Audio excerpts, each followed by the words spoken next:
watching Amaze TV. We're live.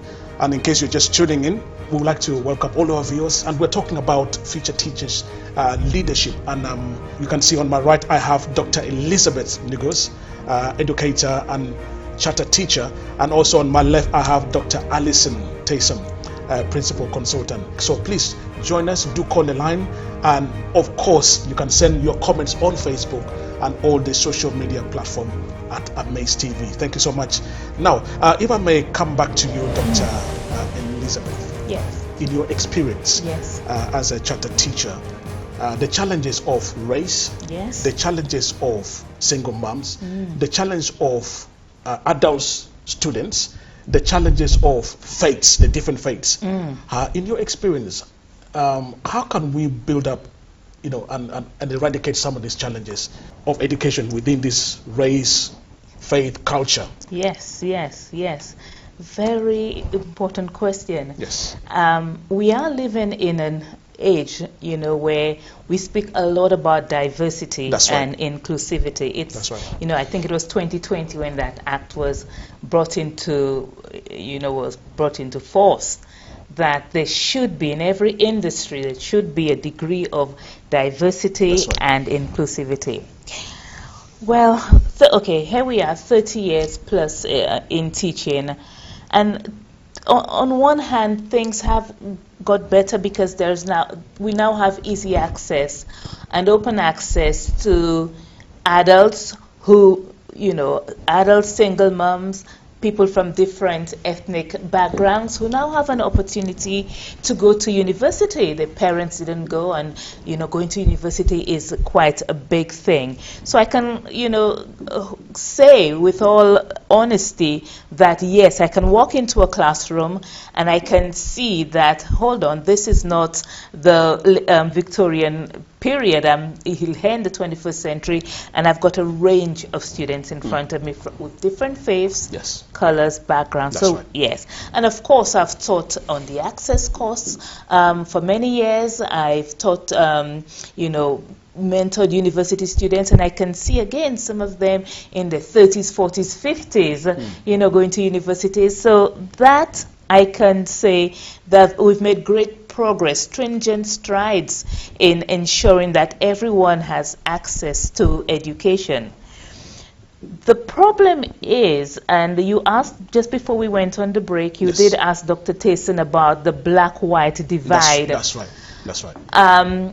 From my experience and observation, I still see a chasm between the blacks and the whites. And when I say blacks, I mean ethnic minorities and Caucasians. I see, and again, I'm speaking from experience and personal observations, that if you look at the universities, especially the Ivy League universities, the Russell Group universities, I tend to see we have more Caucasians, getting entry. And one reason could perhaps is the money. We get a lot of students from abroad. In fact, Durham was one case in point a few years ago. You get lots of students coming from abroad to go to Durham University, and the majority of them were Caucasians. And I saw very few black students at Durham the time I was there, and that was about 3-4 years ago. Of course, there are other universities. If you look at the universities that used to be polytechnics before, like East London University, it has a campus in Stratford, one in, I think, Holloway. But those universities that used to be polytechnics, you find a far higher number of ethnic minorities going there. And again, I can say this does not just happen at university level. If you look at the different state schools, independent schools, I can think of a couple of independent schools that I have been to and have first-hand experience of it. And again, when you look at the ratio between blacks and whites, you have more Caucasians.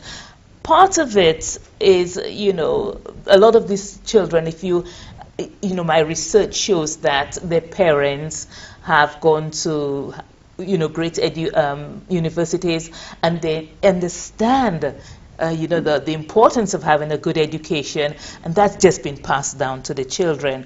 With a lot of ethnic minorities, you mentioned single parents. That's right. They have to work, and so they're not always there. That's just common knowledge. They're not always there to support their children, and for most part, by and large, they are reliant on the school to be the parent, to be the nurse, to be the educator for that child. So the social class, I'm afraid, still plays still has that effect on how many students get through, to get top jobs and go to top universities, and those that do not. So we are looking at the social class. Yes. Of course, if I may just add one other thing. I, just recently researching and writing a paper on how things are changing, how world events are changing education, and we hope that the book is now it's in production stage. We hope that it will be published in the next month or two. Fantastic. It's just another book, how world events are changing, and I can't take much credit for it. I have to give the credit to Dr. Professor Rosemary Sage. Yes. I'm just a contributor to it. In any event, one thing I have noticed is that the students who are, because of the limitations in flights and COVID-19, only few students are traveling to UK universities, and the majority of those students who are traveling are Caucasian. So here we have the COVID-19 giving a double setback to the black community. So already when you look at the ratio, I talked about that great divide. COVID-19 has not made it easier for them. Again, the areas in which the demography has another impacts again. So fantastic.